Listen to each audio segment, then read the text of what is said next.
Ai, vocês me falam.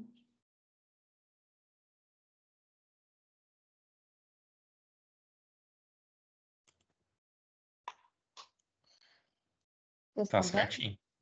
Uhum. Ah, eu vou conseguir ver você. Fica aí, então. Tá bom, então, gente. Boa tarde para todo mundo. Hoje eu vou falar, né, meio que continuar o raciocínio que a Vanessa começou na última aula, que ela fez essa abordagem mais geral, né, do aspecto do cientista, e aí hoje eu vou trazer algumas questões, exemplos de vida e como que tá a situação, né, hoje em dia, assim, tentar ter uma abordagem mais geral também das mulheres nesse meio acadêmico, científico, né? Então, assim, hoje vai ser mais voltado para as mulheres, mas em alguns momentos a gente vai falar também da... fazer uns comparativos, né, para a gente entender melhor onde que estamos. Beleza. Eu comecei com essa questão, né, ser mulher e fazer ciência, se essa equação fecha ou não. Porque acho que o que a gente vai escutando ao longo da nossa vida, né, nem sempre é muito favorável, né? Então, como o Vini já disse, de ser uma profissão de fé, às vezes acho que para a mulher a fé tem que ser maior ainda, porque o que a gente ouve nem sempre é favorável, né? Então, coisas tipo isso, mulheres são maioria na base, mas homens dominam o topo da ciência no Brasil. Então, a gente vai ver alguns dados desse, né? Então, no início da formação tem muito mais mulher. Mas quem chega, quem consegue muitas vezes, né, se estabelecer como carreira de pesquisador científico são os homens, nem sempre, a grande parte são homens. E tem essa questão também, né? Sem considerar a maternidade, a ciência brasileira ainda penaliza mulheres. Isso aqui é uma reportagem que eu li muito interessante, que ela ainda tira a questão da maternidade, que é um dos grandes pesos, né, para a mulher que a gente vai ver. E aí eu começo com esse contexto, assim, né, dessas dificuldades. E aí eu trouxe 3 depoimentos, só para a gente conversar um pouquinho, assim, que eu retirei dessa entrevista que eu li, tá? Dessas, não falei que o nome delas, né? Da Aline e da Carolina de Assis. E aí tinham 3 depoimentos de pessoas diferentes, né? Então a primeira que eles mantêm o nome, né, em segredo, mas foi bolsista de pós-doutorado em biologia na Fiocruz, abandonou a carreira científica depois do nascimento do filho em 2014. E aí o que ela fala, né?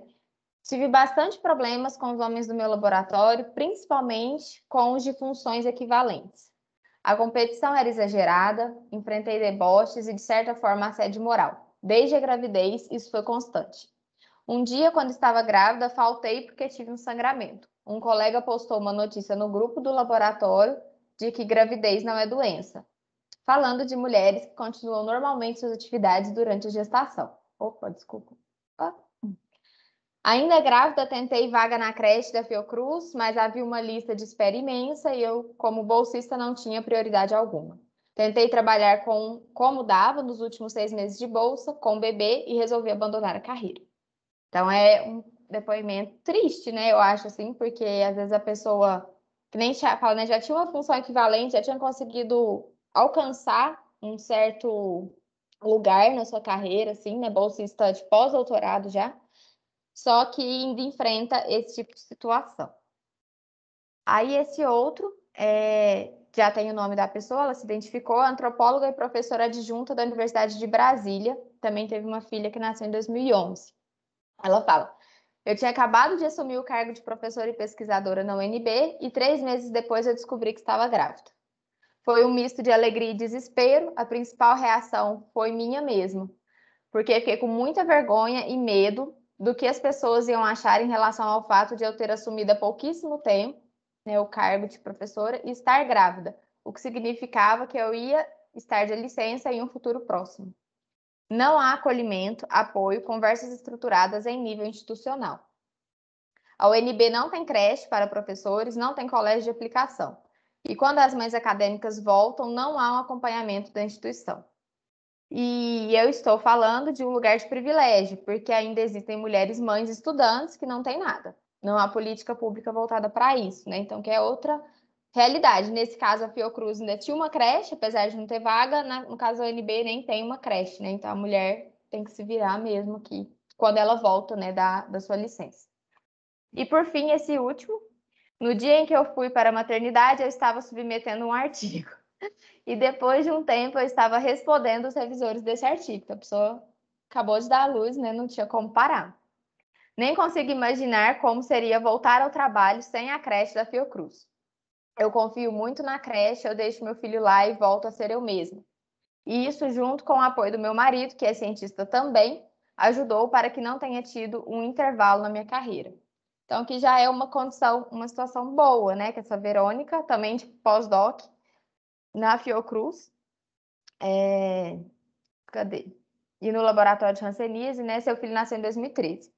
Então, assim, a minha intenção de trazer esses depoimentos, né, foi abordar diferentes questionamentos, né, que a gente tem. Então, uma pesquisadora no Brasil hoje engravidar enquanto estudante, né, sem ter um cargo estável, vamos pensar assim, um cargo seguro, gera mais inseguranças, eu acredito, porque mesmo quem tem o cargo estável sente as mesmas inseguranças, né? Porque, o que vão pensar de mim? Só porque eu passei num concurso, agora eu posso ter filho, tirar licença. E a gente sabe que esse tipo de comentário acontece, né? Então, acho que é super natural. E o que preocupa muito é que não ter, né, nenhum apoio. Então, a UNB, por exemplo, né? Uma universidade do tamanho da UNB, não ter uma creche, não ter nada de apoio, né, para a pessoa quando volta. Então, assim, acho que afeta muito as questões psicológicas, de confiança da pessoa, de estar disponível para aquele cargo ali ou não.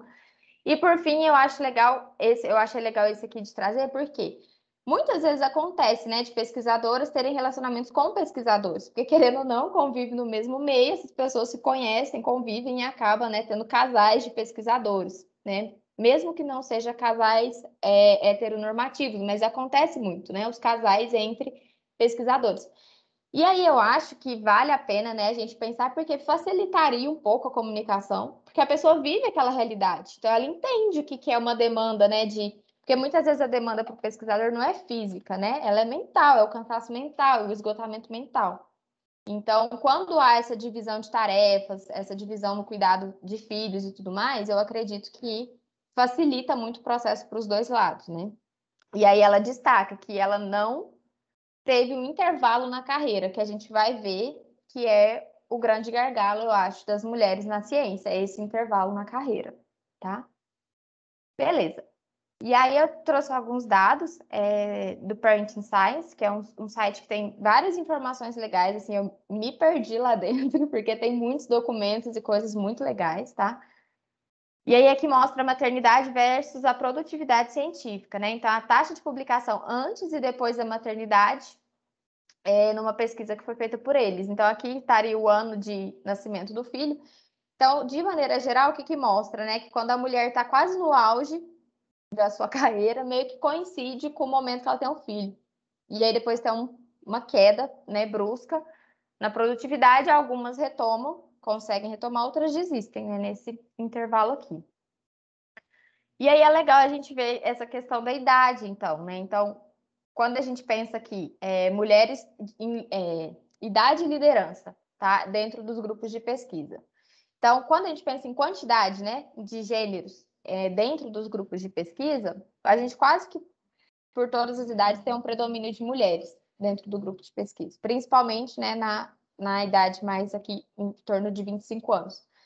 Mas, ao contrário, né, essas mulheres nem sempre são as líderes dos grupos, né? Normalmente esses grupos são guiados, coordenados por homens, tá? Então já mostra, né, esse poder de liderança mais em poder dos homens. E aí depois também que a gente consegue ver que mulheres líderes, né, só vamos dizer assim, quando já tem um tempo de carreira ali, que ela insistiu, se estabeleceu, ela consegue, né, ser líder de alguns grupos, né, mas são a minoria com certeza, né, nesse ponto. Tinha outra coisa que eu queria falar aqui que eu esqueci.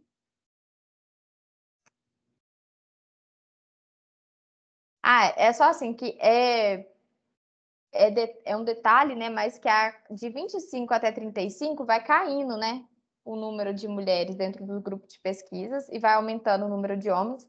E o número de homens que vão se tornando líderes vai aumentando na mesma idade, né? Então, alguma coisa acontece nesse momento, né?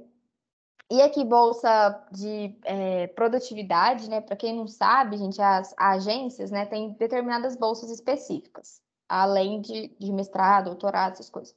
E uma delas, né, é bolsa de produtividade. Isso tem a ver, né, a pessoa, quando ela vai pedir o projeto, alguma coisa, ela é uma referência de produtividade na área ou não, tá? E aí aqui eles compararam a faixa etária de bolsistas produtividade de 2013 e 2017, tá?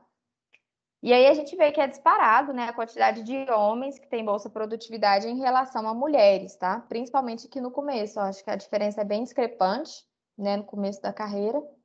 Depois, em alguns momentos, até fica um pouco menos, mas em todos os anos analisados, né, os homens sempre têm, mantém, vamos dizer assim, a sua produtividade mais alta e consegue, né, dessa forma, conseguir esses apoios, financiamentos de produtividade. Né? Eles não têm um déficit aqui, vamos pensar assim. Eu acho que esse é o último. Aí fala das mulheres na base da pirâmide de bolsas do CNPq. E o tanto que é interessante, né? Como eu falei lá no começo, então. No começo da carreira, se a gente pensa em iniciação científica, temos mais bolsas para mulheres, não para mulheres, né? Tem mais mulheres ocupando essas bolsas de iniciação científica do que homens. No mestrado também, presença de mais mulheres bolsistas. No doutorado ficou equiparado. No pós-doc ainda tem um pouquinho a mais de mulher, mas quando chega, vamos pensar assim, né? Quando já está estabelecido e tem uma carreira para ser um pesquisador ou uma pesquisadora produtividade, é disparado o número de homens. Então, por mais que se mantenha aqui um grande número de mulheres dentro dessas fases, né, de iniciação, mestrado e doutorado, quando chega no final, né, ela não consegue manter ou sustentar essa produtividade para que seja, para que consiga receber esse tipo de apoio, beleza? E aí a gente pensa que né, dos motivos pode ser esse. Quem cuida dos filhos, né? Que nem eu falei. Respostas de cientistas que participaram lá da mesma pesquisa em 2017. Então, 54% das pessoas, né, que responderam, apenas a mãe cuida dos filhos. Né? Então, em muitos casos, ainda mais quando os dois, o casal, né, é pesquisador, em muitos casos a gente vê um dos motivos do gargalo aqui. Porque chega uma determinada hora, o homem vai continuar produzindo e a mulher vai parar de produzir para cuidar do filho ou dos filhos, né? E aí tem outros grupos que cuidam, né? Achei legal, porque ainda tem uma grande porcentagem de ambos os pais cuidando juntos, sabe? De realmente dividir função, dividir tarefas. Isso é mais complicado, né? Quando a outra pessoa não é do meio acadêmico, porque ela não entende a sua necessidade ali de produtividade, né? E tudo mais, que a nossa carreira, querendo ou não, ela é muito competitiva, então você sempre tem que estar produzindo, senão você não considera que você nem está trabalhando, se você não está produzindo artigos científicos, né? Então é complicado. E aqui, eu não entendi direito, mas pelo que eu li era quando era guarda compartilhada, sabe? Então, tinha tempo com o pai, tempo com a mãe, mas não necessariamente eles dividiam o mesmo espaço ao mesmo tempo. Mas, né, a maior parte, mais do que a metade, só a mãe cuida dos filhos. E aí, esse ano, finalmente, né, aí elas falaram que depois de 2 anos e meio esperando por essa notícia, que era um projeto que já tramitava há muito tempo, o CNPq atualizou o currículo Lattes e hoje em dia a gente consegue, né, colocar lá o registro do período que você ficou de licença maternidade. Por quê? É como se quando a gente fosse concorrer a uma vaga, concorrer a uma bolsa, que seja bolsa produtividade, a gente descontem esse período da nossa carreira e não coloque lá como improdutividade.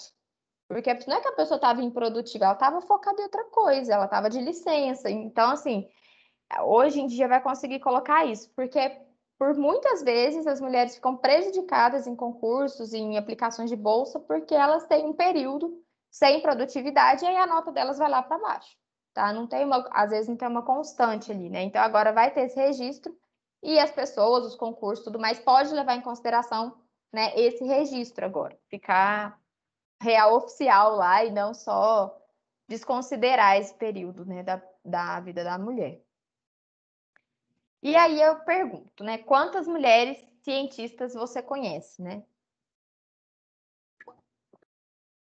Eu achei muito legal quando a Vanessa trouxe, porque quando a gente pensa em cientista, eu acho que até nós, né, mulheres, a gente pensa em homem. Você Me fala um cientista, vem um homem na sua cabeça, assim, não vem uma mulher. E isso é muito legal, né? Assim, de pensar e refletir sobre, porque a gente não foi ensinada a valorizar, a reconhecer as mulheres, eu acho, sabe? Assim, nossos exemplos nos livros didáticos são sempre homens, tudo isso, você acha que influencia. E aí eu vou apresentar para vocês um pouquinho de ciência feita por mulheres, né? Ao redor do mundo aí. Opa, o que eu fiz? Aí eu não poderia deixar de falar da Marie Curie, né? Que ela é uma grande referência. E eu acho muito legal as coisas dela, assim. Eu não sei se todo mundo já conseguiu ver o filme Radioatividade, que tá aí. Eu não sei se é na Netflix, acho que tem. Quem não viu, eu recomendo, vale a pena. A gente vê que era uma mulher de personalidade muito forte. Então, assim, além de tudo, das condições, né, de ser pioneira na ciência, ser pioneira na química, lá que ela foi também na física, seus trabalhos terem repercussão até os dias de hoje, ela era uma pessoa de personalidade forte, muito forte, né? E aí tem frases dela, assim, que eu acho que marcaram o tempo, que a gente pode se inspirar, né? Que ela fala, na vida não existe nada a temer, mas a entender. Agora é momento de entendermos mais para que possamos temer menos, né? Então ela sempre enfrentou os homens, sempre enfrentou a sociedade, ela tinha bem o pé atrás, assim, mas era uma mulher muito segura, muito forte, tá? E aí uma vez ela, numa entrevista, né? Perguntaram para ela o que ela sentia sobre trabalhar nesse meio predominantemente masculino. Aí ela respondeu que sofria mais com a falta de fundos do que com o fato de ser mulher. Então, assim, ela passava por cima dessa situação, né, de ser minoria.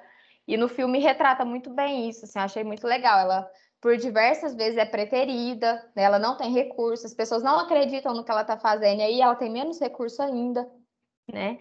E aqui tem essa foto, né, para mostrar o que era um ambiente predominantemente masculino, só tem ela aqui, de mulher debruçada na mesa, tá? E essa foto, né, ela foi colorida digitalmente depois, de 1927, quando teve essa conferência na Bélgica. Ela é a única mulher aqui, gente, ó, encontrada, no meio de homens, né, vários homens bem conhecidos aqui, tinha Einstein, o Bohr lá dos modelos químicos, né? Tem vários, Heisenberg aqui, vários nomes conhecidos por nós. E ela tá aqui, né, firme e forte, marcando presença. E aqui era um evento que reunia os principais físicos e químicos do mundo, né?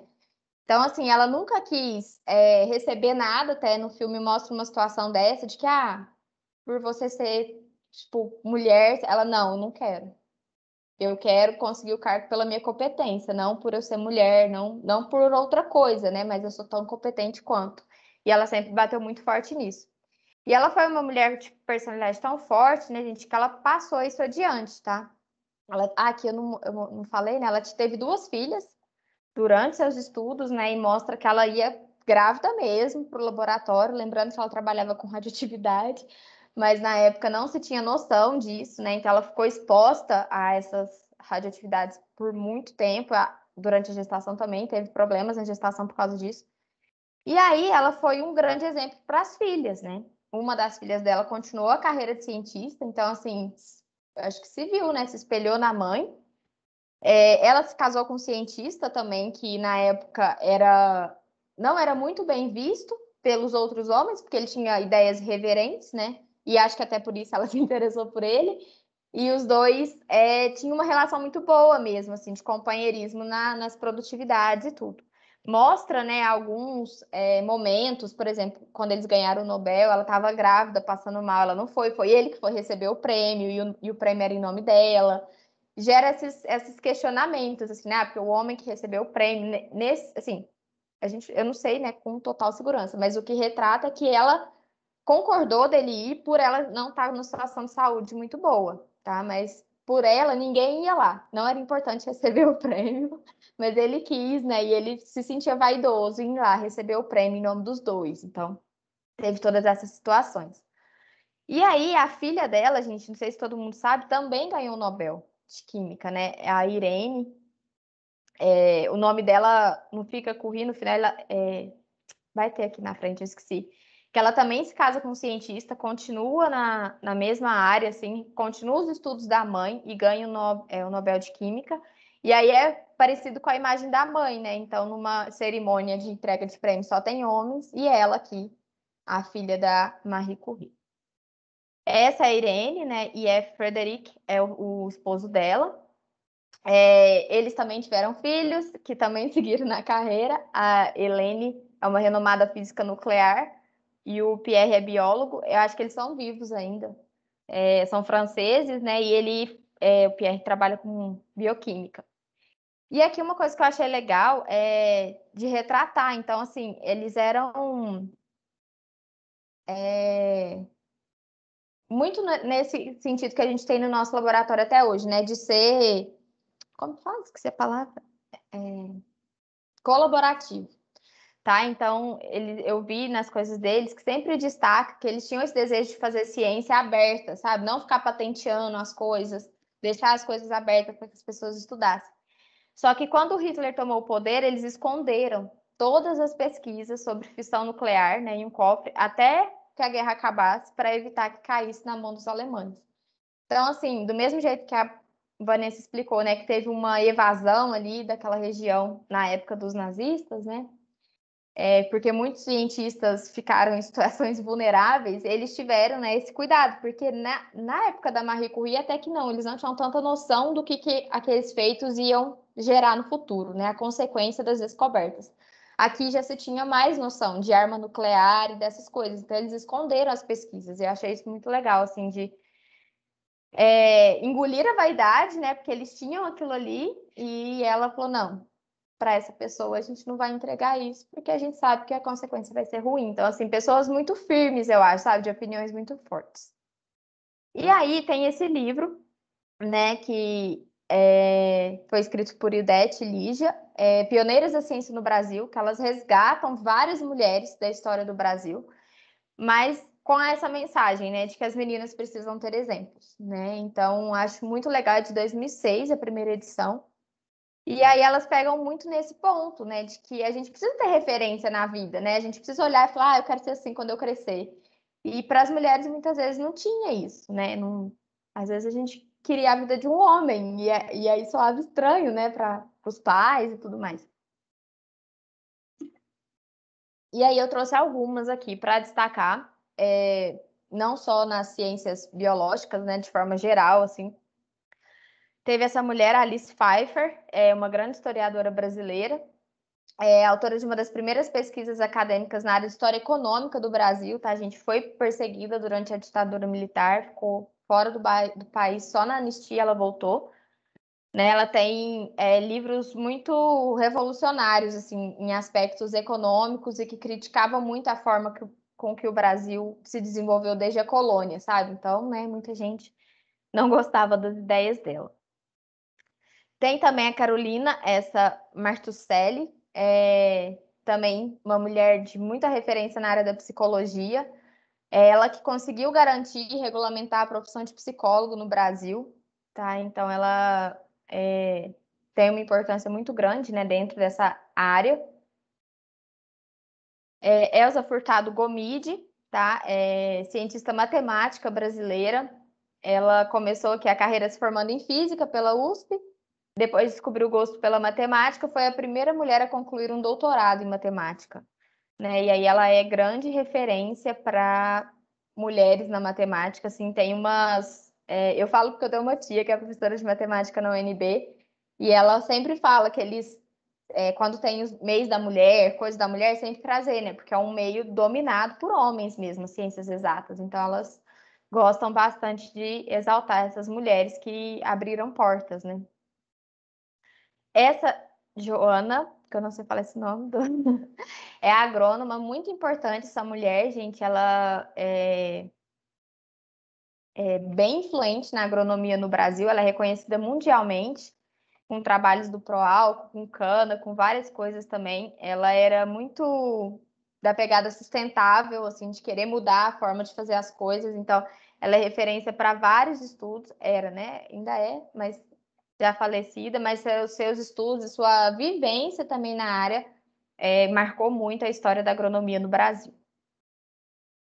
E essa Nice, gente, que foi uma mulher incrível, Nice da Silveira, ela é médica psiquiatra, tá? Ela revolucionou a psiquiatria no Brasil. Ela trouxe a humanidade para o tratamento psiquiátrico através das artes e de outras coisas, né?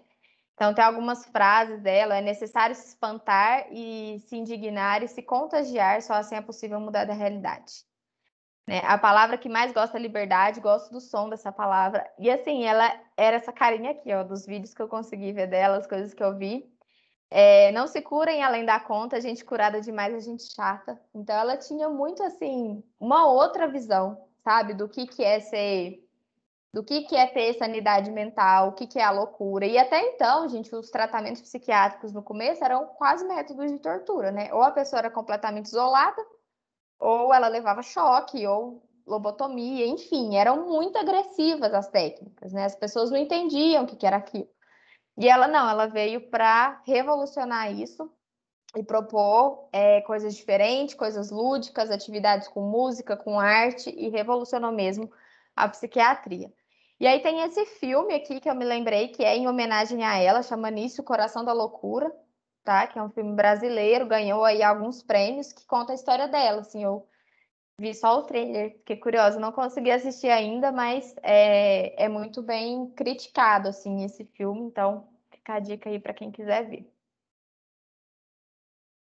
Essa mulher é Sônia Auscher, não sei falar também, graduou-se em Física, né, sendo a segunda mulher a concluir o curso no Brasil, tá? E ela também aqui nessas fotos marcantes, né, tem 4 mulheres, eu, se não me engano, ou 3 mulheres nessa foto, ela tá, eu acho que eu marquei, não. Tá aqui, ó, essa mulher aqui, né, em Dublin, ó, 1945. Essa mulher aqui, ela foi a primeira mulher a concluir o doutorado em física, então ela teve também grande importância nos estudos de física, né? Ela tinha pais acadêmicos também, então o pai dela era revolucionário à época, porque ele incentivou a filha a estudar desde nova, né? Ela saiu para estudar, então era meio que o contrário, né, do que se tinha na época. Vitória Rossetti, também é agrônoma, conquistou o título de primeira mulher a se formar pela Exalc. E aí é engraçado, eles fazem mulheres exalquianas, parece que todo ano tem esse evento. E ela é um dos destaques, né? Ficou reconhecida mundialmente por trabalhar com. Ela descobriu aquela bactéria associada ao amarelinho, né? Fitopatologia da citricultura. E aí, até hoje, as descobertas dela têm grande efeito também na agronomia. Maria da Conceição Tavares, gente, ela ainda é viva, tá? Uma economista muito influente também, muito forte, também já foi perseguida. Ela já teve cargo público em algumas presidências, como, por exemplo, no mandato Dilma. Ela fazia parte da equipe também. E também tem esse filme, é um curta do José Mariani, sobre a vida dela, tá? Sobre as coisas que ela enfrentou, as perseguições dela e o quanto ela ainda insiste, bate o pé, que ela vai sempre falar o que ela quiser falar, que ela tem o direito de ser ouvida, e ela também critica muito a economia, né? O jeito de se fazer economia no país, o jeito que os últimos governos têm feito, tomado decisões econômicas, né? Ela é uma crítica bem ferrenha, assim. Eulália Maria Lobo, historiadora, a primeira doutora em História do Brasil. Também ficou muitos anos fora do Brasil por causa da ditadura militar, regressou depois. Se eu não me engano, ela era professora eu não lembro agora se é o RFJ, o UERJ, ou se é o se é Estadual ou Federal do Rio de Janeiro. Mas também tem obras muito impactantes no país. E aí eu trouxe um conceito, né? Se a gente sabe, vocês já ouviram falar o que é o efeito Matilda, né? Eu acho que eu já tinha ouvido falar nisso, mas eu já tinha esquecido. E o que é isso, gente? Ó, eu trouxe essa coisinha para explicar. Cunhado em 1993, né, por essa pesquisadora da história da ciência, ela explica assim, ó. Maria é uma mulher cientista que trabalha fielmente em sua pesquisa. Ela tem ideias relevantes e obteve resultados promissores, mas é Pedro, colega pesquisador do sexo masculino, que está indo obter todo o crédito pelo trabalho de Maria. E aí, a esse processo, gente, dos homens levarem o nome, o reconhecimento no lugar das mulheres que fizeram de fato a pesquisa, recebeu o nome de efeito Matilda, tá? por conta de uma mulher mesmo, que chamava Matilda. E aqui foi o que aconteceu com os trabalhos, né? E ele cita essas 3 mulheres, a Rosalind Franklin, acho que é o que é mais falado, né, lá dos estudos dela na descoberta da dupla hélice do DNA, e aí os caras do laboratório que levaram toda a fama, né, e tudo mais, depois de muitos anos que conseguiu mostrar que ela tinha uma participação, né, muito grande nesse processo, e isso aconteceu por muitos anos, né, e acontece até hoje, claro que em menor proporção, mas por muitos anos isso foi prevalente. Por quê? Mulher era considerada inferior, incapaz, então assim, não pode ter sido uma mulher que fez isso, tem que ter um homem ali no meio. E aí falam assim, quando ele não é o primeiro nome, vai estar associado, mesmo que ele não tenha feito nada. Mas, por exemplo, é o dono do laboratório. Então, o nome dele vai estar junto, porque ela não pode publicar sozinha. Então, isso acontece.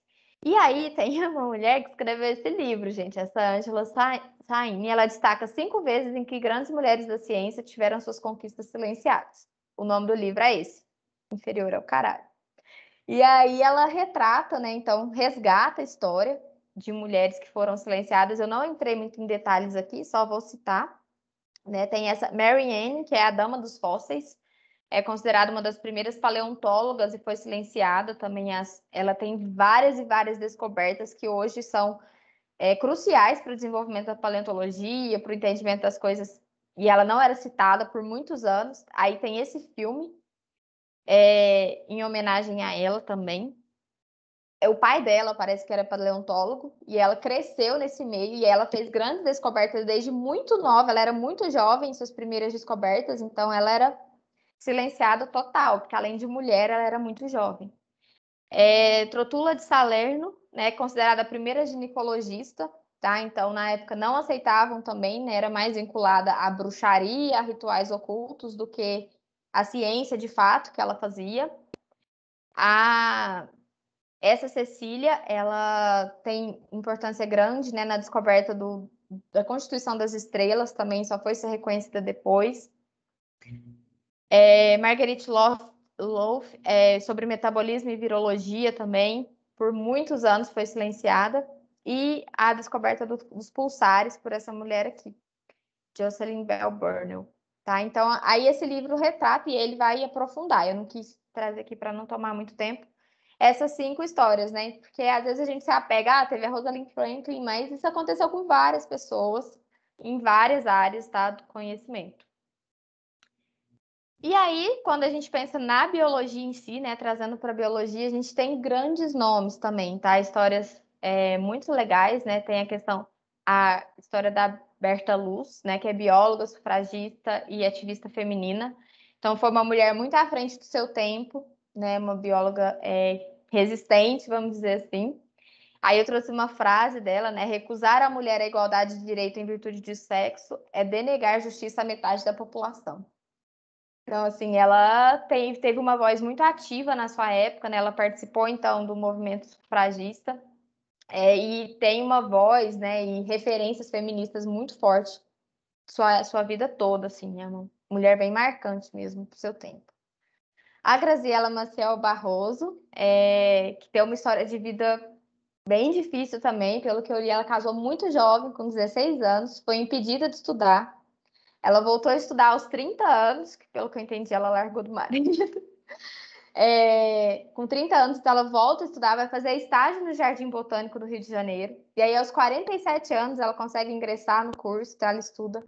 Ela que escreveu, gente, o livro de Sistemática das Angiospermas. Então, assim, é um livro de impacto mundial, né? E ela superou desafios também.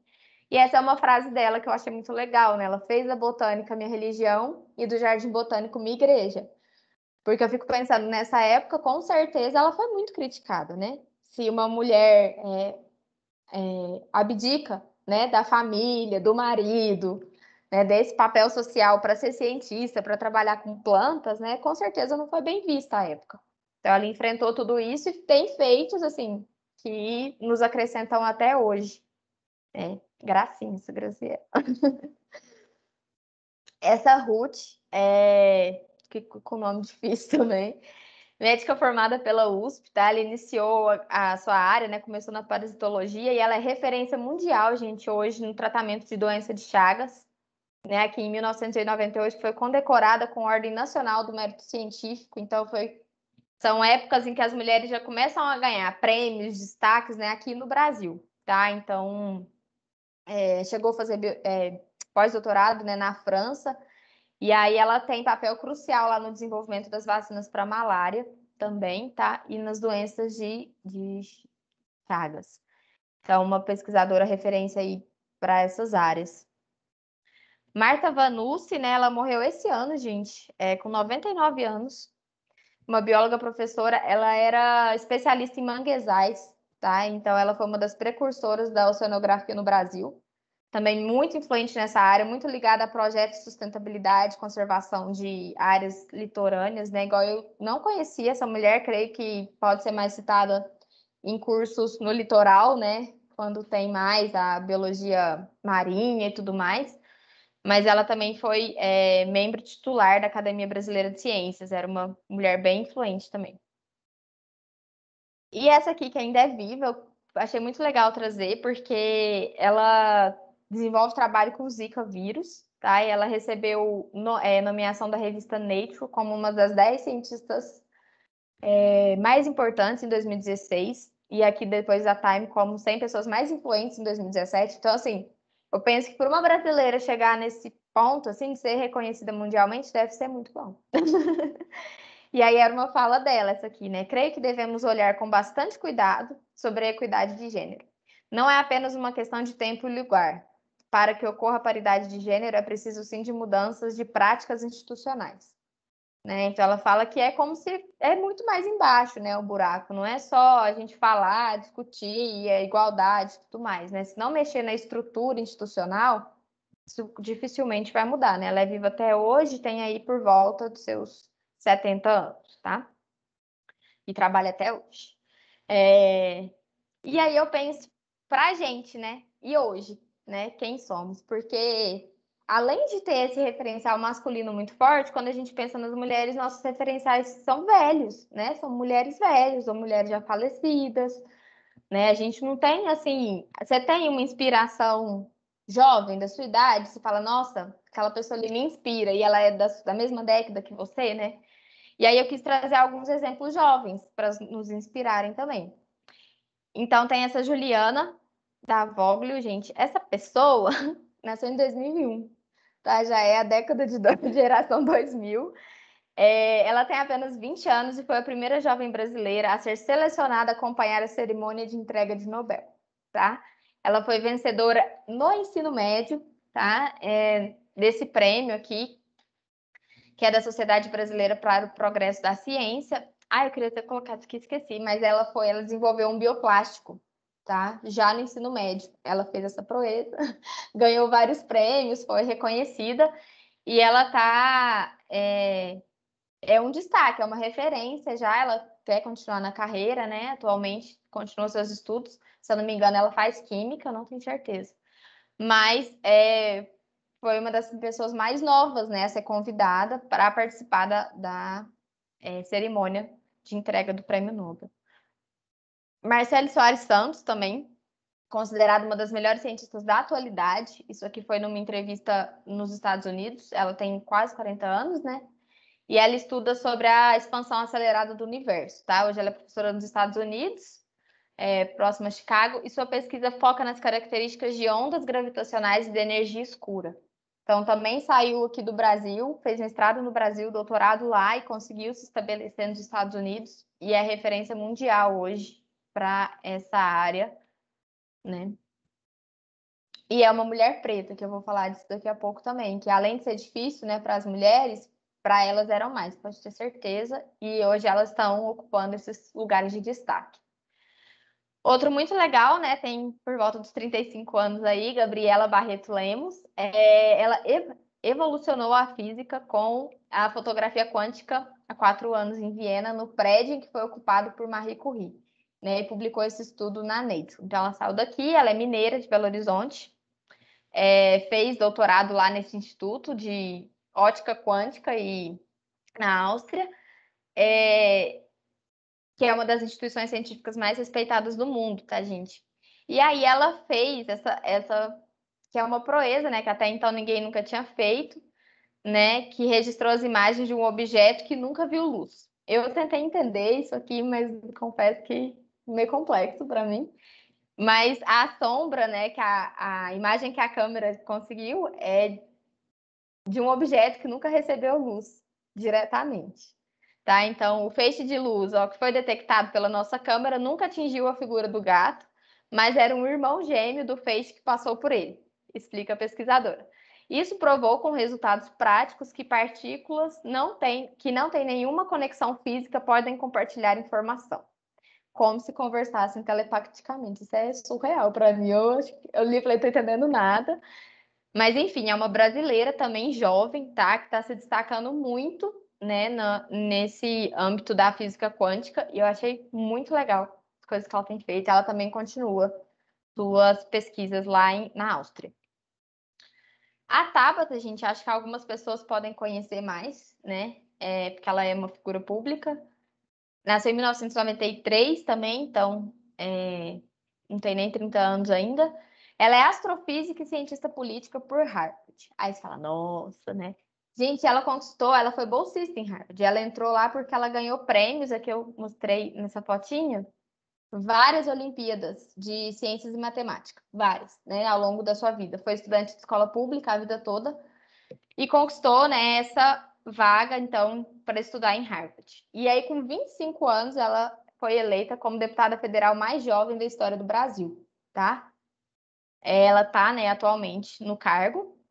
E aqui é um encontro que teve em 2017, que algumas pessoas foram selecionadas para receber Barack Obama. Ela foi uma dessas pessoas que teve o privilégio de conversar com ele. E aí ela tem vários projetos. Aqui eu destaquei um, que é esse Voa, né? Esqueci de anotar aqui que significava o Voa, era legal. Depois eu lembro, gente. Vontade olímpica de alguma coisa. É o que significa Voa. Ela tem esses projetos que é de levar conhecimento e oportunidade para pessoas, né, de escola pública, de baixa renda, para que eles consigam se destacar nessas Olimpíadas e receber prêmios e conseguir melhores oportunidades no futuro, tá? Então, assim, eu lembro que quando ela assumiu, né, o seu mandato, ela foi muito criticada por muitas pessoas, por conta de escolhas políticas, enfim, eu não vou entrar nisso, mas tem seu mérito, gente. É uma mulher extremamente jovem, tem suas pesquisas com astrofísica, mas agora está se dedicando à ciência política, né? Tem grande influência, defende muito a pauta da educação e tem feito, né, se mostrado muito importante, né, no nosso cenário brasileiro aí, tá? É uma pessoa de referência também, não deixa de ser. E ela também teve a vida toda estudando escola pública, família desestruturada, com problemas de alcoolismo, e aí ela fala que para o brasileiro é sempre mais difícil, né? E para as mulheres brasileiras também. Então, ela tenta resgatar essas coisas aí que ela viveu e oferecer oportunidade melhor para outras pessoas. E tem a Djamila Ribeiro também, que já é bem conhecida hoje em dia, né? É uma filósofa feminista negra, escritora e acadêmica brasileira. Ela é pesquisadora pela Unifesp, né? E ela ficou famosa com seu ativismo na internet e hoje ela é colunista da Folha de São Paulo, né? Em 2016, ela foi secretária de Direitos Humanos e Cidadania na cidade de São Paulo, durante o governo Haddad. E aí, aqui eu trouxe algumas das principais obras dela, né? Eu acho que, pelo menos para mim, a que eu conhecia já de nome, né? Era o Pequeno Manual Antirracista. Ela tem outras também sobre lugar de fala e tudo mais. Então, é uma filósofa moderna, né? Da nossa geração. Pode estar aí também nos inspirando, nos estimulando. Outra mulher negra que está em cargos de poder, cargo de representatividade e que tem muito a nos ensinar, tá? E aí, gente, tem o projeto Mulheres na Ciência, que foi inspirado lá naquele livro da Ildete da Lígia, né, das mulheres, quando falou que as mulheres precisavam, as meninas precisam de exemplos, né, fizeram esse projeto de Mulheres na Ciência, e ele traz anualmente, novas edições do Pioneiras na Ciência no Brasil. Já tem sido publicado 7 edições, né? E ao todo já foram homenageadas 89 mulheres. Então, de tempos em tempos, esse livro ele é atualizado e disponibilizado, apresentando novas mulheres e novas carreiras, novas possibilidades, tá? E aí eu trouxe essa reflexão, né, de que não adianta, a gente tem que ser resistência mesmo. E aí iniciativas e lideranças que acreditam na educação, né, como as da Tabata e a da Djamila, têm o potencial de mudar o quadro de desigualdade de gênero e também de raça nas áreas do conhecimento, que é realidade não só no Brasil. Né? Brasil com letra minúscula, vocês me desculpem. E aí, gente, é difícil, né? Eu falo que a gente vai ser resistência e é de fato ser resistência, porque quando a gente pensa, olha esse infográfico aqui. Isso aqui é uma mulher e os estudos STEM, né? Que é em ciência, matemática e exatas, né? Em geral, nessas áreas predominantemente masculina, né? Então fala dos desafios que a gente tem que enfrentar, né? Então, enquanto estudante, tem que ter as habilidades especiais, interesse e compromisso e os estereótipos de identidade já aqui, desde o começo. Quando a gente externaliza, né, vem a família, que aí depende de bens, apoios na casa, relações familiares, crenças, expectativas e características da própria família. Da própria escola, né, as ferramentas de avaliação, estratégias de ensino. Eu não vou ler todos, né, mas enfim. A cada nível que a gente expande, vai ter um obstáculo, né, uma dificuldade. Para algumas vai ser pior do que para outras, né? Por exemplo, questões familiares. Tem gente que tem muito apoio, então tem mais resistência para superar as outras etapas. Mas, enfim, chegar aqui em cima, né, na sociedade, enquanto mulher da ciência, sim, é muito difícil, né? O Vini sempre fala que a gente não pode esquecer nossa história, e isso faz muito sentido para mim, porque é isso aqui para mim, o resumo, sabe? Quando você chegar aonde você deseja, você vê quanta coisa você superou para conseguir chegar até ali, sabe? O que que a gente conseguiu fazer, o que que a gente conseguiu mudar, as portas que a gente conseguiu abrir. Então, sempre entender que são muitas barreiras. E para quem não consegue chegar lá, entender também que não é fácil, sabe? Que tem tudo isso aqui na sua frente e que nem sempre a gente vai conseguir vencer, né? E aí, questão das ciências exatas e engenharia, gente, aqui mostra bem, tá? Que é ainda, né, as menores proporções de mulheres, tá? Nessas áreas, tá? Tanto é que hoje em dia tem vários projetos para quê? Estimular mulheres em ciência e tecnologia, tá? Que são as áreas que têm maior defasagem. Em outras áreas, as mulheres sobressaem. Em algumas outras, mais nas humanas, é mais ou menos equilibrado o número de mulheres e homens, mas na ciência e tecnologia é disparada a presença de homens, tá? E aí, uma coisa legal, né, que existe depois da Assembleia da ONU, né, quando fizer a Agenda 2030, os Objetivos de Desenvolvimento Sustentável para 2030, tanto o 4 quanto o 5, a gente consegue se incluir lá, né? Então, educação de qualidade para todo mundo, né, sem distinção, e igualdade de gênero, tá? Então, são pautas, né, que reconhecem, sim, as alterações urgentes, tá? Para a implementação de medidas que eliminem desigualdades no acesso à educação, garantindo sociedades inclusivas e sustentáveis. Então, uma das metas, né, do milênio, e vários países fazem várias coisas para corroborar isso aqui, projetos, né, tem realmente a intenção de fazer dar certo essa Agenda 2030. E aí eu trouxe dois destaques que eu achei legal, né, de pessoas que resistiram e alcançaram seus lugares. Então, a primeira reitora negra do Centro de Ensino Superior Estadual do Rio toma posse. Aqui era uma notícia, né? Quando ela tomou posse, então isso foi notícia de vários jornais, né? Já é difícil ser reitora, a gente quase nunca conhece uma reitora, né? Muito mais reitor. E era uma mulher preta também, e muitas mídias documentaram isso que foi um feito. E também eu quis trazer as pesquisadoras que sequenciaram o novo coronavírus, né? Então, foi um grupo de mulheres, né? E também merecem seu destaque, que conseguiram fazer essa proeza quase que em tempo recorde, né? Apesar da situação, da condição da ciência no Brasil, tá? Então, eu quis destacar, e aqui tem o nome delas, da esquerda para a direita. Pelo que eu entendi até onde eu li, né? A Jaqueline Góes de Jesus é a que tinha frente no projeto, então ela que saiu mais nas mídias e nas coisas, tá? E essa era a orientadora, Ter Sabino, mas é um grupo de mulheres também aí ativamente presente na ciência atual, né? E aí fica essa pergunta, né? Como influenciar outras meninas e mulheres? Né? A gente sabe que é difícil, a gente sabe que vai ter as dificuldades, mas existem possibilidades, tá?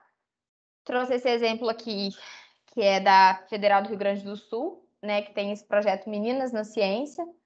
E aí também pegar desde o ensino fundamental e médio ali, tá? Porque não adianta esperar, vou esperar a menina querer fazer uma engenharia, querer fazer matemática para depois eu influenciar. Não, gente, tem que começar antes, porque senão essas pessoas nem chegam nesses cursos.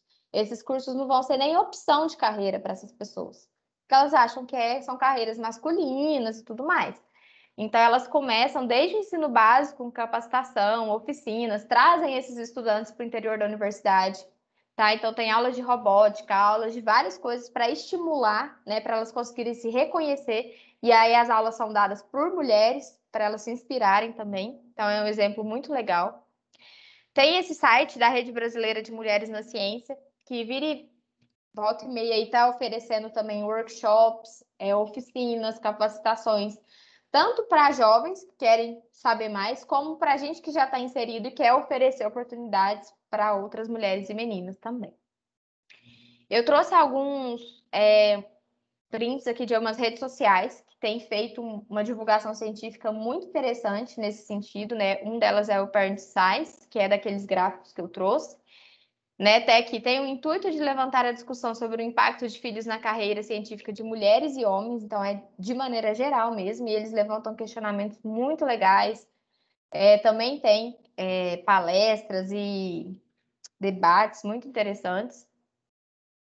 Woman Insights também, e aí vão ter vários, assim, eu trouxe alguns aqui, todos eles têm essa intenção de divulgação científica e de tornar mais acessível essas informações para todo mundo. Esse Garotas STEM, né, já é um projeto bem estruturado, formado por futuras cientistas, formando futuros cientistas, é uma chamada pública e aí reúne várias instituições, inclusive o Museu do Amanhã, que é brasileiro, né? E aí as pessoas se inscrevem projetos e eles financiam projetos, né, de meninas, tá? Na área, né, de ciência e tecnologia.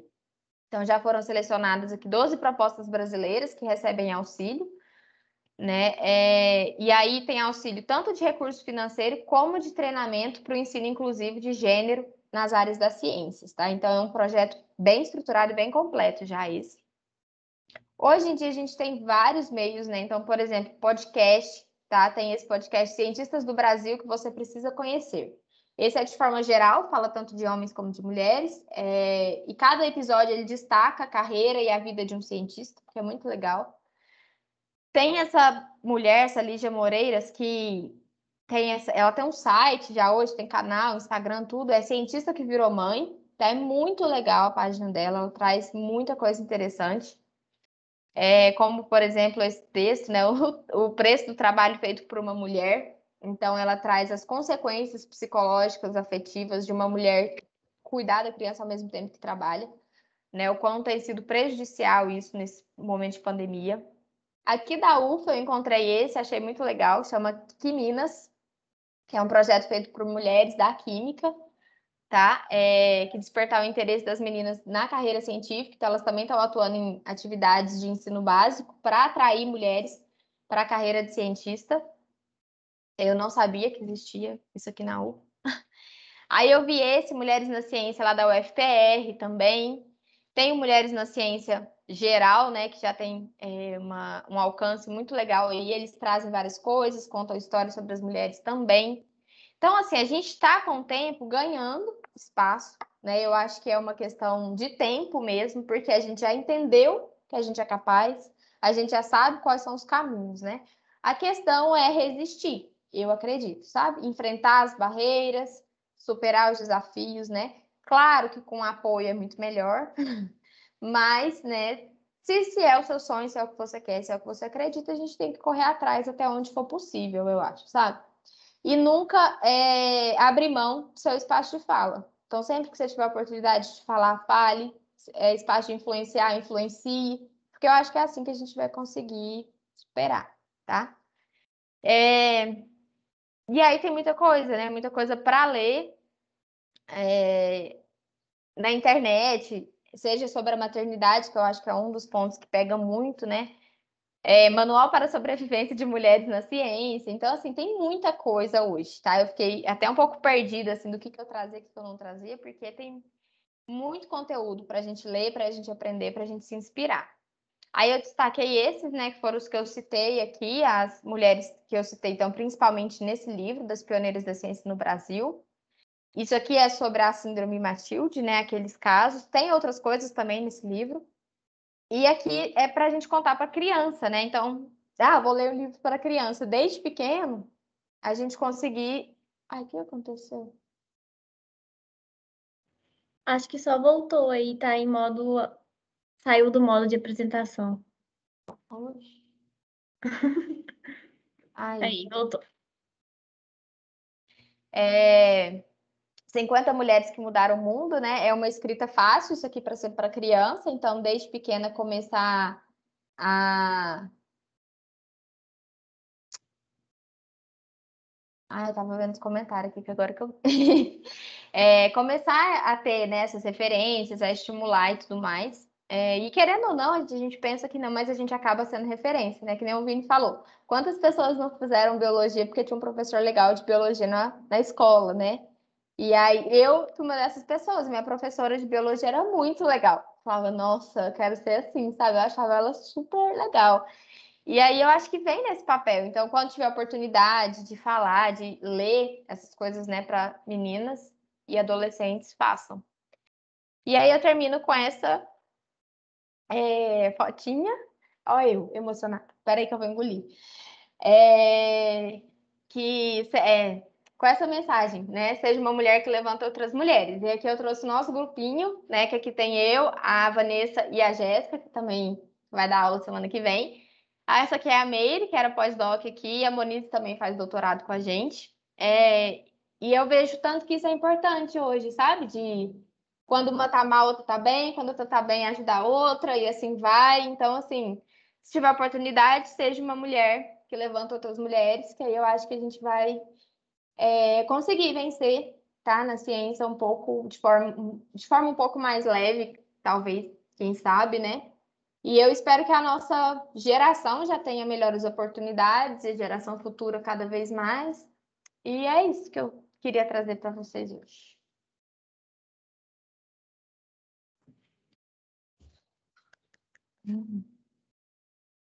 Onde que para de...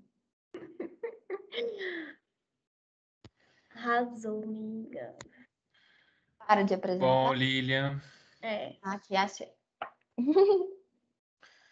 Muito bom, Lilian. Obrigado pela sua aula, pela preparação toda. Muito legal todos os exemplos que você trouxe. E muito inspiradora também a sua aula, né? Eu assistindo assim, enquanto homem na ciência, né? Eu fico pensando que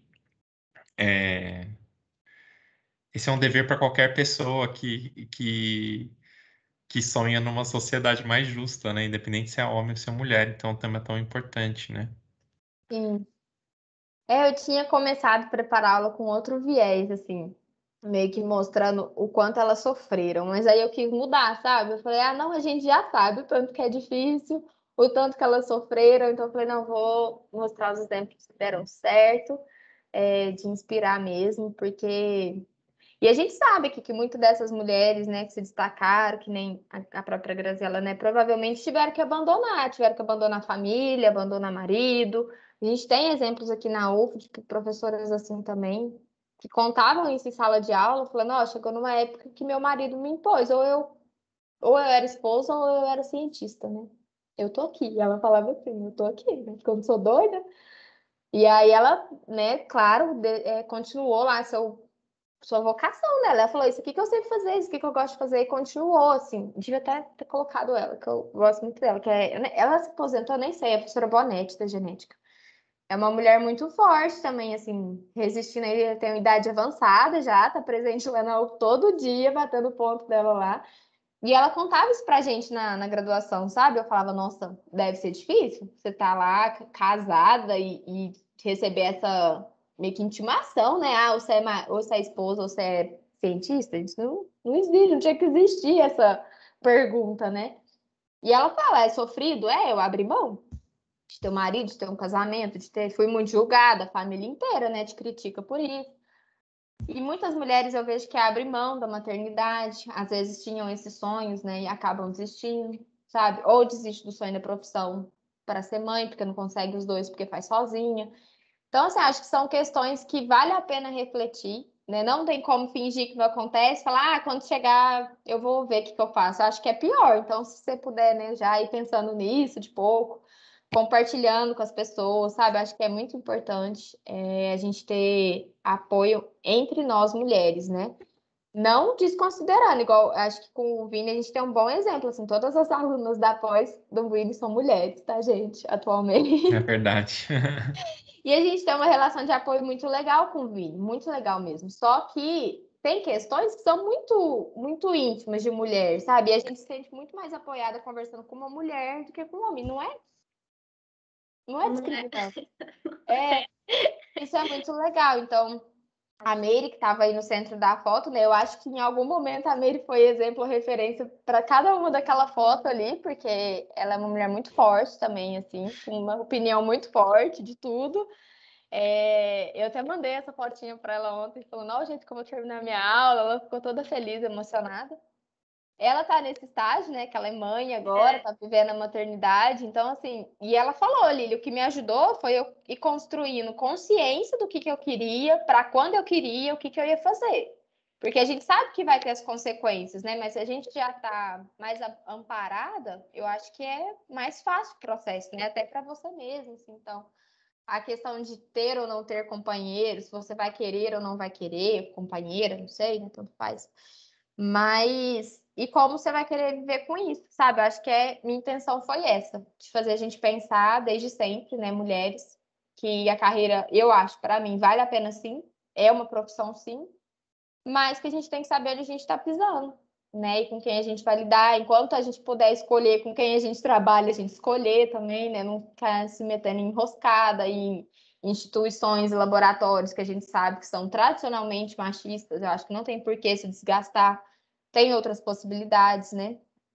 E teve um documento que eu queria trazer, acabei não colocando, porque eu já achei que estava muito, que é sobre instituições que hoje em dia era mais comum na Europa isso, né? Mas hoje em dia já tem instituições que oferecem oportunidades para mulheres que foram mães, tá? Então tem bolsas voltadas para isso, oportunidades voltadas para isso, ou pelo menos tem apoio na instituição, dentro da instituição tem apoio psicológico. Aí eu vi que a maioria delas eram ou no sul do Brasil ou no Nordeste, tá? No Sudeste eu não encontrei nenhuma ainda. Mas eu devia ter colocado. Eu fiquei tão, tipo, vou pôr, vou tirar, vou pôr, vou tirar. Mas era legal também. Então, porque isso é mais comum na Europa, tá? De ter oportunidades específicas, né, para mulheres que tiveram esse momento de afastamento e querem voltar sem ser prejudicadas, né? Sem ter que concorrer com pessoas que não tiveram que parar. Então, no Brasil já está começando a ter esse movimento também. Tá? Então é isso, sim. Eu fiquei feliz com a quantidade de projetos que eu vi, de apoio, de incentivo, desde criança, adolescente, até dentro das próprias universidades, né? E a gente continuar lutando. Então a gente vê que ainda tem mulheres que acreditam, né? Que nem a Tabata, corajosa, entrar na política no Brasil também acho que é um enfrentamento muito grande, assim, ela deve ouvir coisas horrorosas, mas tá lá e tá lutando pelo espaço, pelo direito, sabe? E tem que ter cada vez mais, gente, essa representação, acho, política também, que no fim das contas é o que garante vários direitos, né? Então, se não tiver mulher lá, não vai ter garantia de direitos femininos, né? Então, a gente sempre que pode apoiar também as mulheres, né, que estão tendo a coragem de enfrentar a sociedade e lutar por nós, porque querendo ou não, o benefício é para todos depois, né? É isso. Obrigada, gente. Ô, Lilian, estou pensando aqui especificamente na biologia, né? Quando, ainda hoje, né? Acho que é bem patente, tem casos específicos, assim, porque na nossa área tem muito. Assim, eu fico pensando que não é só. Você ficou mudo. Não, então, eu fico pensando que não é só dentro da academia, né? É fora também, na sociedade, né?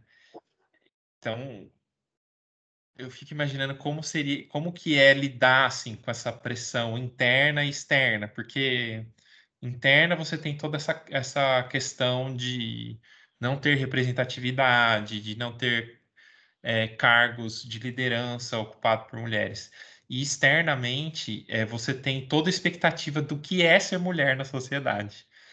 Sim. E eu lembro muito, assim, a minha ex-companheira, nossa, ela sofria demais, assim, porque ela tinha que ir para campo, meio que até chegava em mim, né? Porque ela ia para campo, as pessoas me cobravam, assim, nossa, mas como assim ela vai para campo? E quem que vai com ela? Não, vai o pessoal do laboratório. Mas como assim ela vai ficar com um homem lá no mato 2 semanas? Sabe? Ah, é a profissão dela, né? Foi isso que ela. A E, gente é muito então, julgado. uma expectativa assim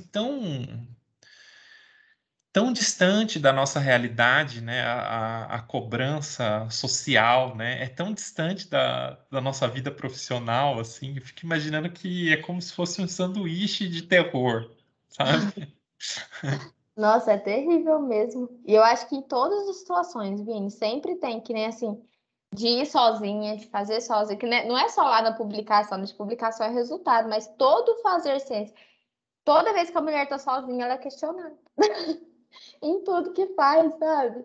E é muito estranho. Quando eu fui pra Colômbia, a primeira coisa que a minha mãe me perguntou, Vini, o Vinícius vai com você, né? Eu falei, não, eu vou sozinha. Por quê? Você não pode viajar sozinha. Olha isso, gente. Tem 30 anos na minha cara. E minha mãe ficou Eu indignada porque já senti algo nesse sentido, mas tipo o contrário, assim, de falar, mas você tem que coletar, pega uma carona e vai. Só que, tipo assim, é querendo ou arriscado. não, eu não indico ninguém para campo sozinho, sendo homem, sendo mulher, porque tem É, um risco, né? E, tipo, querendo ou não, a gente sendo mulher, a gente tem um certo risco a mais, né? Assim, pelo menos eu penso assim, eu acho que eu sou mais vulnerável em certos sentidos, né? E certeza. a questão que o Vini falou também se a gente for colocar na ponta do lápis, a gente tem 10 anos, né, de graduação, mestrado, doutorado. Se a gente for no ritmo, né, louco, assim, se a gente não der nenhuma pausa nem nada. Então, assim, a idade vai chegando, aí já começa. Ah, você não vai casar, você não vai ter filho, você vai não sei o quê. Então, assim, ainda tem Haja as terapia. cobranças, né, da gente, que a gente tem que, né, a gente ainda tem isso. E às vezes a gente ainda tem que ouvir, assim, quando a gente se impõe de certa forma. Ah, tipo, você tá de TPM, o que que foi? Então, tipo assim, eu, meu Deus. Então, assim, é barra, mas estamos aí, né, gente? É para todo lado que vai, você vai ser acusada de alguma coisa. É muito isso mesmo. Não, e fora assim, que eu acho que muitas mulheres não querem ser mãe, sabe? E ainda tem que ficar se É, justificando e se explicando, porque aí tem umas que seguem a carreira e não quiseram ser mãe. Aí as pessoas falam que ela abriu mão de ser mãe por causa da carreira. Às vezes ela nunca quis ser mãe, sabe? E tá tudo bem, e as pessoas não entendem que tá tudo bem. Esse negócio de ter que ter um marido, gente, muito difícil. Tem que ter um marido, senão não tá certo. Como é que você vai viver sozinha, tipo, vivendo? E aí, é muita pressão mesmo, assim, gente. Por isso que eu falei lá de seja uma mulher que levanta alto, porque isso faz muito sentido pra mim, assim. A gente compartilha entre a gente sofrimento, angústia, superação. A gente começa a criar força, criar voz, sabe? Dentro do nosso grupo mesmo lá, a gente tem muitos exemplos, assim, de mulheres que enfrentam, sabe? Ah, vai comer, tá com medo, mas vai com medo mesmo, enfrenta e fala o que tem que falar, faz o que tem que fazer, porque não pode, a gente não pode mais baixar a cabeça, sabe? Tem que enfrentar a família, enfrenta a família, sabe? Claro, gente, assim, né, tem situações que são muito mais difíceis, não tô falando que todo mundo tem que fazer o que vai conseguir, mas que eu acho que tem que tentar, sabe? Não, nunca deixar de fazer, deixar de acreditar por conta de pressões externas, assim, que não vão te ajudar lá na frente. Porque normalmente esse povo que fala não é quem vai te ajudar, né? É só quem reclama mesmo, quem fala, fala. Então, e é que nem o Vini falou, eu acho que são em várias áreas, né, da sociedade. Mas na nossa parece que fica mais evidente porque já tem o negócio do estereótipo cientista, né? A pessoa já não entende a profissão. Ainda mais uma mulher atuando na profissão. Então é muito. E tem vários exemplos, né? Eu lembro da professora Varacim também da UFPR contando que levava os filhos para o campo, novinha, que era super criticada. que ela tinha que fazer campo no doutorado dela, não tinha com quem deixar ela e o marido, era quem ia pro campo. Ela levava junto os filhos, e o povo criticava, falando que ela estava expondo os filhos dela, correr risco, não sei o quê. Então, assim, julgada a gente vai sempre ser, né? Então, que isso não seja motivo de desistência pra gente, porque, nossa, é o que mais tem, né? Gente julgando.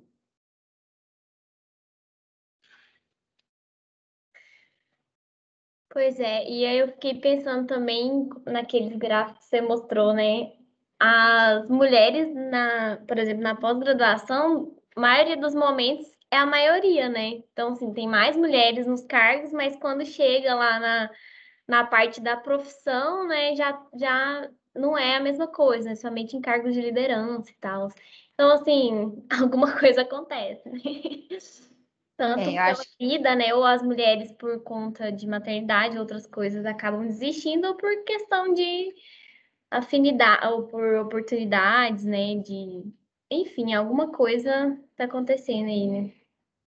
E tem muito reflexo, assim, li muita coisa também, só que aí já era mais nessa questão de gênero, né, de comparar, eu não quis insistir tanto, mas na pandemia agora, o tanto que isso refletiu, né, o tanto que as mulheres estão sofrendo mais do que os homens, com publicação, com acompanhamento de orientação também, não consegue, gente, eu vi falar muito isso, né, a gente fica imaginando como que é quem tem criança pequena em casa, e atua nessas áreas, assim, e às vezes a mulher não tem ajuda nenhuma, né? E aí, por conta da pandemia, às vezes não tá tendo ajudante em casa, não tem mais creche, não tem mais nada, tipo, o dia inteiro ali com a criança em volta. E o nosso trabalho é um negócio que você tem que sentar, ter paz de espírito, concentrar para fazer. Como que faz, né? Então, assim, tem muita pesquisa saindo, naquele Parent Science lá, principalmente, tem muita coisa legal nesse sentido, assim, até coisa de apoio mesmo. É, propondo, sabe, alternativas, dinâmicas dentro de casa para trocar turnos, para quando você tem, né, com quem dividir as coisas, alternativas a se fazer, atividades para criar para as crianças ficar ocupadas lá um tempo fazendo alguma coisa. Então, assim, as pessoas é real, né, que isso está acontecendo e a gente sabe que as mulheres estão sendo muito mais prejudicadas, muito mais assim. E aí tem vários depoimentos, né? Falando, o cara se tranca lá no escritório, fica lá o dia inteiro, só sai para comer. Enquanto Não, os. e acaba que até as tarefas domésticas, né? Você tá em casa, você Fica vê uma tudo. coisa ali, nossa, vou ali arrumar aquilo, então quem é responsável pelas tarefas domésticas, se for mulher, né, filho, tarefas domésticas, almoço, comida, sei lá. Então, assim, né, às vezes a pessoa tem muito esse rolê de falar, nossa, né, mulher, né, que guerreira, cuida da casa, dos filhos. Cara, é só uma pessoa sobrecarregada, né? Assim, Guerreiras às cambal. vezes as pessoas Eu tô é romantizam muito cansada. isso, né? Tipo, Que vem romantizam muito, seu. cara, eu tô, tipo, tô sobrecarregada, help, né? Socorro. Você vai ver a pessoa tá com um monte de transtorno, né? De estresse, transtorno psicológico ali, tá falando, é guerreira, e ela acha que ainda tem. Ela quer acreditar nisso, que ela é guerreira, só que na verdade ela tá estourada ali, não aguenta mais nada, mas, né, fica esse papel de não, sou uma mulher forte, empoderada, eu vou dar conta. Gente, só que não tem que dar conta também, sabe? Nossa, eu sigo um monte de psicóloga, gente, que atua nessa área, isso me ajuda muito a ouvir, sabe? Essas pessoas que estudam, né?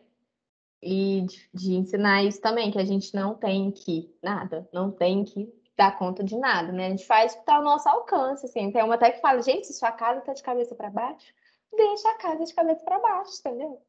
Quem vier reclamar, que limpe. Porque a gente não é obrigada a dar conta, sabe? Que fica muito essa cobrança, assim. Chegar alguém na sua casa, igual aqui, né? Eu divido casa com o Thomas, meu companheiro. Se chega alguém e fala que a casa tá suja, vai cobrar de mim ou dele que a casa tá suja? Entendeu? E assim, aqui a gente divide as coisas. Eu não faço mesmo. A parte dele foi dividido, foi dividido. Isso que ele faça quando ele quiser, eu faço quando eu quiser. E assim, gente, é o que tem, sabe? Mas é real oficial a pressão. Assim, a casa é da mulher, os filhos são da mulher, tudo é da mulher, assim, tem que dar conta e azar dela, né? Se quis ser cientista. O Ed Hermes quer falar, eu acho. Então, eu estou acompanhando aqui a conversa muito muito atentamente, e é uma coisa que, como vocês veem, eu tenho um pouco mais de idade, eu sou um sujeito secular. Segundo os meus filhos, eu jogava cartas com Pilatos lá para decidir se Jesus ia ser ou não crucificado, mas é outro problema, né? Mas o fato é que é uma coisa muito interessante. Eu graduei na década de 90, onde também fiz meu mestrado, e logo depois iniciei doutorado na área do direito. E eu me lembro muito perfeitamente das nossas discussões na década de 90, sobre essa questão dos papéis femininos dentro de uma sociedade contemporânea, moderna, né? E depois disso, na virada ali da década de 90 para os anos 2000 também no doutorado. Aliás, nessa época, uma das pessoas, e por isso que eu lembrei de trazer à tona, que participava dessas conversas, foi aquela vereadora do Pernambuco que recebeu o gás de pimenta na cara, vocês devem ter visto, né? Ela era minha colega de doutorado. Na realidade, ela fazia, acho que na época era um mestrado e a gente fazia doutorado, participava de algumas disciplinas em comum. Mas uma das questões chave nessa brincadeira toda é que lá nós tínhamos o mesmo tipo de embate e discussão que nós temos hoje no que representaria uma geração a mais. Quer dizer, nós estamos continuando uma trajetória porque culturalmente nós vivemos uma sociedade que reproduz essas lógicas de homens e mulheres em papéis, que sejam papéis determinantes ou não determinantes, determinados ou não determinados. Então, me parece que junto a toda uma luta de afirmação dos papéis femininos no campo científico, de afirmação dos papéis femininos no campo profissional, existe uma outra questão que me parece bem mais profunda, que é tocada insuficientemente, que é a superação cultural dos papéis tradicionais de homens e mulheres nas relações sociais e familiares. Enquanto nós não superarmos isso, nós não vamos afetar a base que nos leva para esse problema todo, que são os papéis pré-estabelecidos e como que eles vão se recodificando com novas roupagens em coisas tradicionais e preconceituosas. Enfim, só porque me veio à tona essa brincadeira toda. Desculpa falar demais aí. Não, mas faz muito sentido, né? De pensar que, assim, é passo de formiga se a gente continuar desse jeito, né? Se não tem a mudança estrutural no pensamento, o reflexo também não vai existir, sabe? A gente fica... Eu acho, assim, o que eu percebo no meu dia a dia, né? Quando eu acredito que o futuro vai ser melhor, é vendo como as crianças estão sendo criadas por mães que sofreram com isso, sabe? Então, eu tenho exemplos próximos de mães que criam seus filhos de forma bem diferente do que eu fui criada. E eu acredito que esse vai ser o reflexo, né? Vai demorar ainda um tanto aí, mas eu acredito que já serão adultos com pensamento diferente, sabe? Já não tem divisão em casa de se é de homem, se é de mulher, não existe isso. Tem tarefas a serem cumpridas, mas são mães que sofreram, sabe? Que normalmente, né? As que eu conheço são divorciadas, estão cuidando dos filhos sozinha na pandemia. E assim, vai todo mundo trabalhar aqui em casa, vai todo mundo lavar, vai todo mundo cozinhar, e assim, tem filho de a partir de 10 anos e já tá ajudando em casa, sabe? Porque entendeu que a mãe tem que trabalhar e eles estão em tempo para fazer as coisas de casa. E ela é professora universitária, uma desses exemplos que eu tenho, sabe? Então, assim, são nesses detalhes que eu me apego hoje em dia e acredito numa mudança. Nossa, pois é, e a gente sempre vê, né? Tipo, nossa, né? Que legal, o marido ajuda em casa, ajuda com os filhos. Aí eu vi, cara, eles são adultos funcional, tipo, ele não vai morrer de fome, ele não vai ter uma casa limpa, tipo, mas enfim, né? Mas eu acho que é isso mesmo, é coisas lentas, assim, mas eu também sou um pouco otimista, assim, eu já vejo mudanças, né, pequenas que embora pequenas, mas eu sinto que as pessoas estão mais abertas assim para o diálogo e eu sinto que algumas famílias já vêm mudando aí essa perspectiva, né, essa realidade de tudo em cima das costas das mulheres.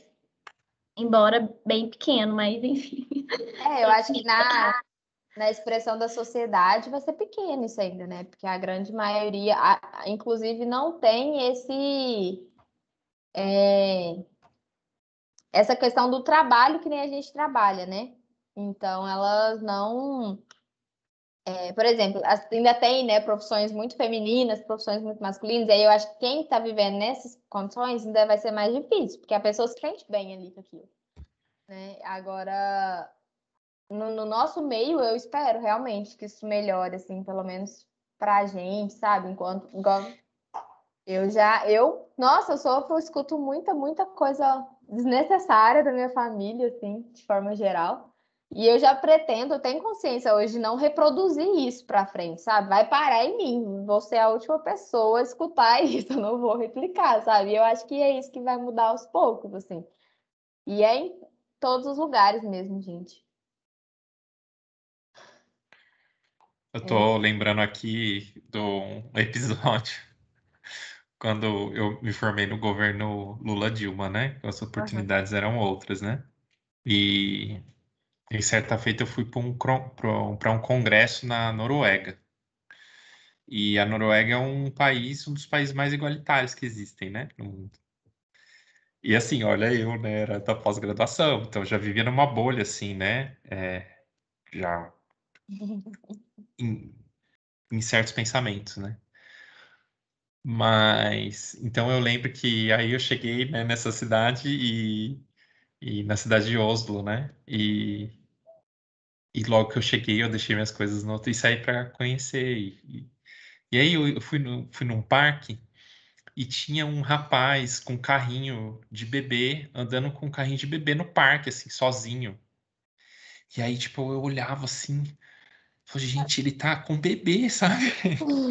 Ele tá roubando uma criança. Na minha cabeça. Na minha cabeça aqui, de brasileiro, era isso que estava acontecendo, sabe? E demorou muito tempo, assim, para eu entender essas coisas, sabe? Você olhar, por exemplo, eu lembro dessas imagens, assim, 3 mulheres, cada uma com seu carrinho de bebê caminhando no parque. Sim. E não ter, tipo, a mãe e o pai, sabe?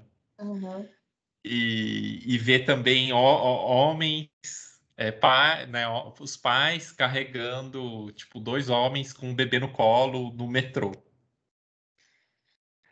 E aí, nossa, muita doideira, muito diferente, assim, do que a gente está acostumado, assim, imagens diferentes do que a gente está acostumado. E o primeiro momento, assim, foi um choque para mim. Tipo, eu achei que o cara tava roubando uma criança no parque, sabe? Ele era só o pai. Ele era só um pai, só. Fazendo seu papel de pai. Ô, mas é muito engraçado. Ô, Vini, eu ainda fico assim também. Aqui onde eu moro, tem uma pracinha. Outro dia eu tava andando e aí eu vi, mesmo sendo assim, tinha 3 homens na pracinha olhando seus filhos brincarem. Sabe quando você passa e eu voltei, eu olhei de novo.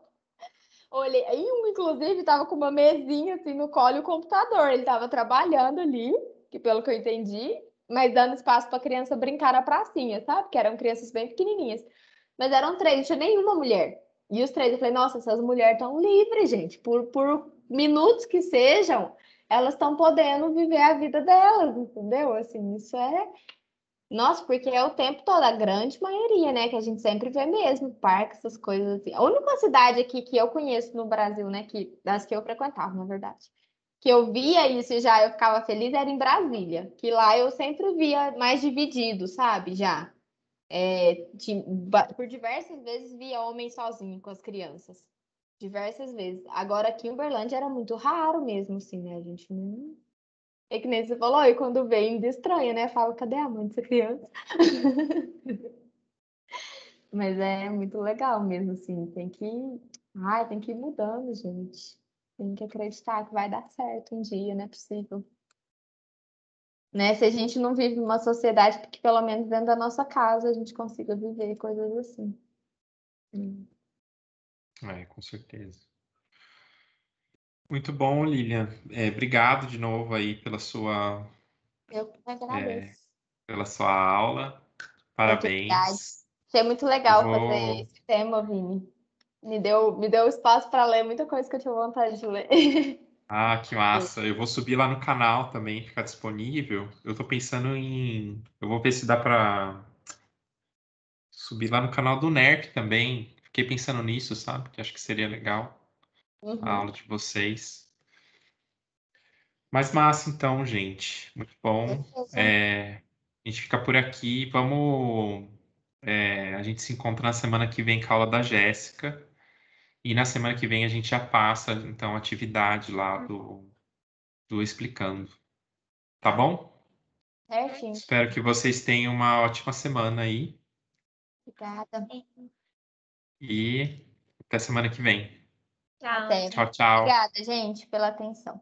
Obrigado, Lilian. Lilian.